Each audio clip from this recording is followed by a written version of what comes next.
Well, hello, and aloha, y'all. This is Miss Chantel Boucher here with Believers in Business Social slash Believers in Business Creative. And I have a very special friend of mine.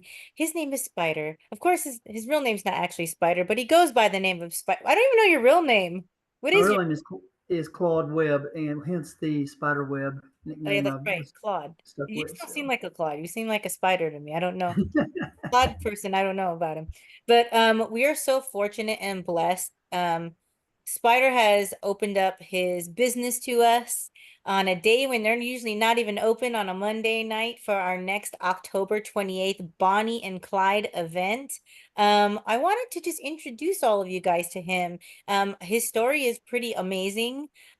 He has such a heart for the community and such a heart for people and all these next generations to come to as well. But he's the owner of the Gar Hole. And so if you can just tell everybody just a little bit about yourself, a little bit about your background, how you acquired it, and how is Bonnie and Clyde associated with this whole thing?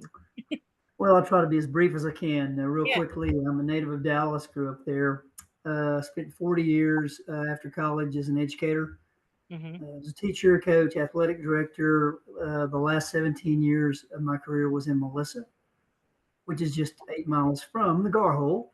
Yes. And so I'd always had kind of a dream of opening up a place like the Gar Hole with live music and a fun place where the folks can gather and have a good time. And a good friend of mine from college and I found those buildings in Westminster, or as the locals call it, Westminster, uh, on the square. And with the help of a few other friends, we purchased those buildings in February of 2020, which, as you know, was just before the pandemic. Yes. So we actually opened in June of 2020 during the pandemic and stayed open as much as the state allowed us to. There were several shutdowns for all restaurants, bars, etc. But finally, we cleared that hurdle, and we've now been operating 4 years. It's been a slow growth, tough road, you Mhm. know, a hill to climb, so to speak. And but we made a lot of changes. We've made improvements. We've increased the size of it for our live music for our customers, and increased our staff. And it's finally to the point now where we're seeing light at the end of the tunnel. Yes. And It's been a really fun adventure. It's been tough, as you know, any business that tried to start during the pandemic Absolutely. had a tough go of it. But and then just the general trying to start a venue like ours in a remote area. It's not Mm-hmm. near anything. It's 6 miles from Anna, 8 miles from Melissa, about 15 miles from McKinney, Mm-hmm. but it's not on the beaten path. No, it's And so you wouldn't just pass it on your way to anywhere unless it was maybe the post office in Westminster. Right? That'd be about it. But yeah. one of the significant things about it is the history. And I was a history major in college. I taught history for years. I Mm. love history. And the rumor was that the old bank building, which we purchased and is the main bar area of our venue, we were told that that bank was robbed by Bonnie and Clyde. Uh-huh. And Mm-hmm. so I've done a lot of research on that, and I knew a little bit about it before then. I couldn't find any record of Bonnie and Clyde ever robbing the bank in Westminster. Uh-huh. But we had a customer in one day, 95-year-old gentleman who Wow. grew up in the house right behind the garden. Wow. And he was back in town visiting family, and he was in there having a hamburger, and he just said, "Hey, Bonnie and Clyde robbed this bank." And I didn't, I wanted to be nice, I didn't want to insult him. So I said, "Really, really? So do you know the story behind it?" And he goes, "Well, sure I do."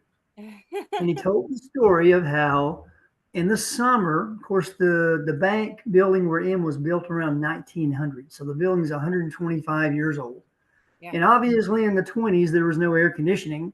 No. So they would leave the back door to the bank open to draw a breeze. Mm-hmm. And Bonnie and Clyde cased the joint. They knew that. They came down the alley, came in the back door, and about 10 feet inside the back door is the vault. That's And the day they walked in the back door, the vault was open. The vault door was open, and good. they picked around the door. They didn't see anyone. They went in. They opened the doors, took the money, and they were fleeing across the square. And somebody saw them, ran over to the bank, and reported that Bonnie and Clyde were in town. And yes, they were in town. They'd already been to the bank. They Oh no. found all the drawers lying in the floor of the vault. They had stolen all the money out of the vault and got away. And because of the way they robbed the bank president and the board chose not to report it Because it's because embarrassing. they felt it would be the most embarrassing bank robbery of all time. Yeah. And they actually put the money that was stolen back in. They got their wallets out. And the funniest part of the whole thing is that they stole $82. That is hilarious. And so I think that's a pretty good story. Having heard it from him, and then several other locals have confirmed that, yeah, that really happened. Yeah. And to me, that's like a better bank robbery story than them going in with guns ablazing. So, Yes. Oh yeah, and we do know that they traveled that route yes. between Dallas and Oklahoma. They often went that way, so it's very possible they knew the bank in Westminster was easy to rob. Yeah. Even if it was only $82, it was an Pretty easy easy. $82 to get. So why not? And Yep. so it's kind of neat. And they filmed some movies, not Bonnie and Clyde, but some other Bonnie and Clyde activities have been filmed in and around the Westminster Square and in Uh-huh. what is now the Gar Hole. Yeah, that is just so neat, you guys. And that vault is still there. The vault is still there. It's a storage room. We love showing it to people, letting them pull the door open. It's a huge, heavy door, as you might imagine. Yeah. And so anyone that comes to your event, we'd be glad to have the vault open and let them see it. Oh yeah, that's so cool. Yeah. And that's what how, I always love to do my theme parties with everything. And so I was like, man, if we do the Gar Hole, it seems pretty obvious we got to have a Bonnie and Clyde theme. And it'll give us all a reason to kind of dress up during that era. I think it's an era that guys don't mind dressing up in, I notice. Like sometimes with theme parties, it's hard to get the fellas into it. It's always the girls are like, oh, no, I'll dress up in anything. And then the guys are typically the ones who are like, eh. But once they hear it's a Bonnie and Clyde theme and it's the 1920s, I mean, I have a lot of our attendees who usually come to our events be like, I got my outfit already. I'm like, oh wow, you're quick, man. I'm glad. So we're excited about it. And the food is great there. Talk Well, I about mean, the food. It's great, quote unquote bar food there. You guys make it's a good bar food. It's not a Michelin restaurant. It's a bar, or as I call it, a beer joint. yeah.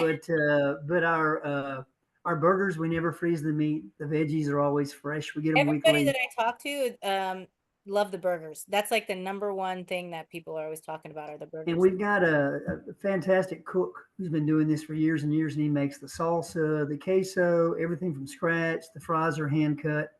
So once again, it's not a chop house by any stretch, but it's we've been told it's pretty good for a beer joint. So Yeah, I like that. I like that.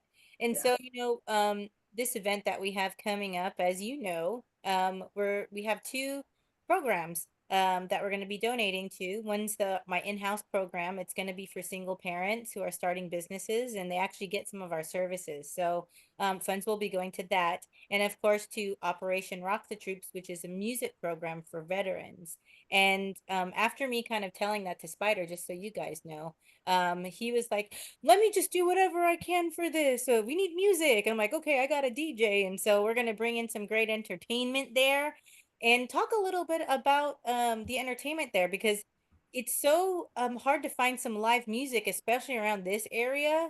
It's neat how even though you're off the beaten path, you're very close though still. It feels like you're far and you're like 15 minutes away from me in Melissa. Like, and I live just so you guys know, I'm around like the Melissa 5 minutes from Bucky's or so.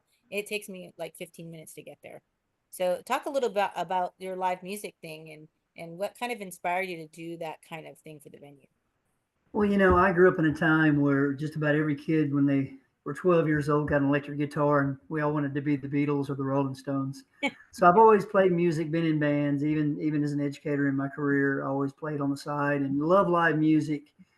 Have a real heart for all kinds of music. And Mhm. so when we bought those buildings, live music was going to be a big part of it. We knew. And Yes. we're open Wednesdays through Sundays, and every night we have some kind of live music, Hmm. whether it be local musicians gathering to play, singer songwriters coming in, live bands that are either local or regional.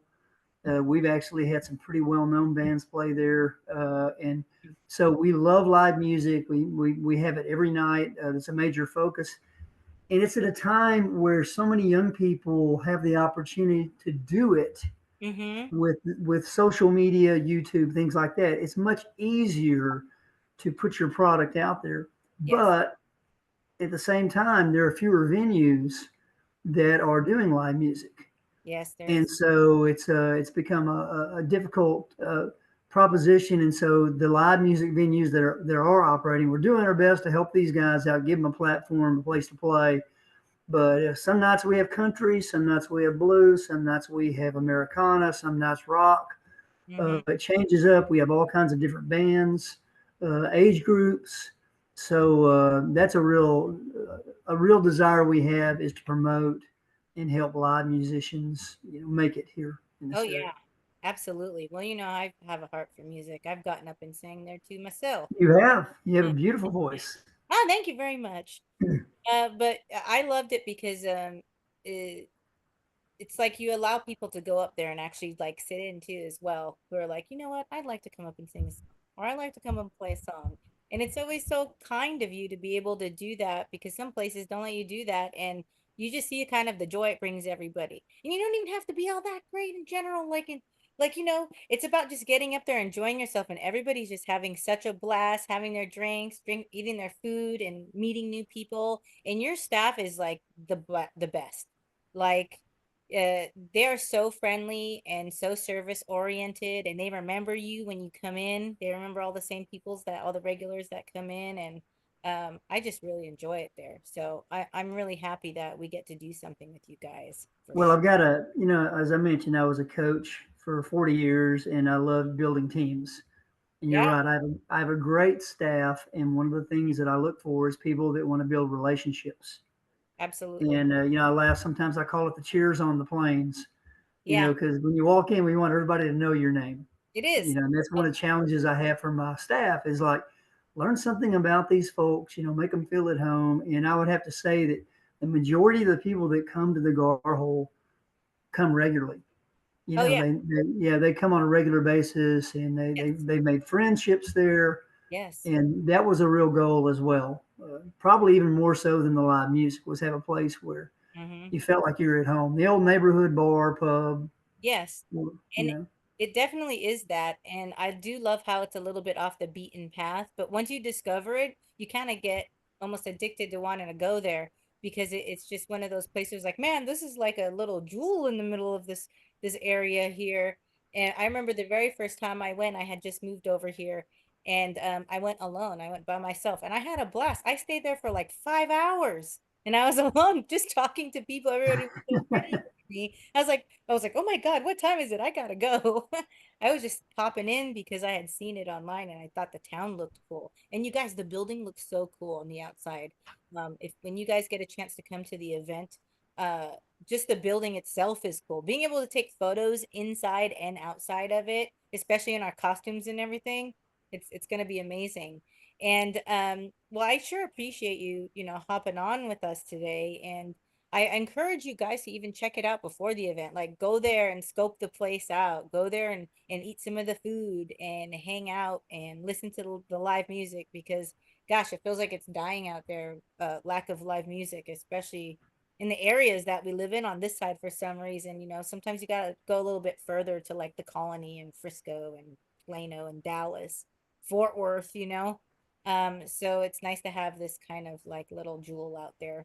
And Uh, please, I'd like everybody to also know that if you want to see what it looks like, get a preview, yeah. garhole.net is our website. It's Yes. a simple website, but it has lots of pictures. They Mm-hmm. can see the outside and the inside of the venue, and see some of the musicians that we have coming to play. We have our music calendar on there as well. So maybe Nice. that'll kind of encourage them to check it out before the event that you're hosting. Yeah, absolutely. And of course, follow them on Facebook. It's the Gar Hole, right? Is that what you're under on Facebook? And Yep, under the Gar Hole on Facebook, yeah, and Instagram. awesome. Well, thanks again, Spider, and thank you to all of you guys that are watching us. We look forward to seeing you at our next event on October 28th over at the Gar Hole in Anna. And don't forget to dress up when you go. Get your tickets while it lasts. You know, we usually sell out. So get them now. Invite your friends and family. And don't forget, it is a casino night. So we've got a Texas Hold'em tournament. We have a craps table. We've got blackjack and roulette. So we have all that going on there for that night too as well, and a silent auction and a raffle. So there's a lot of great giveaways. And again, we're looking forward to seeing you guys there. You can get your tickets at believersinbusinesssocial.com. Again, that's believersinbusinesssocial.com. And we will see you there. And thanks again, Spider. You're welcome. Hello.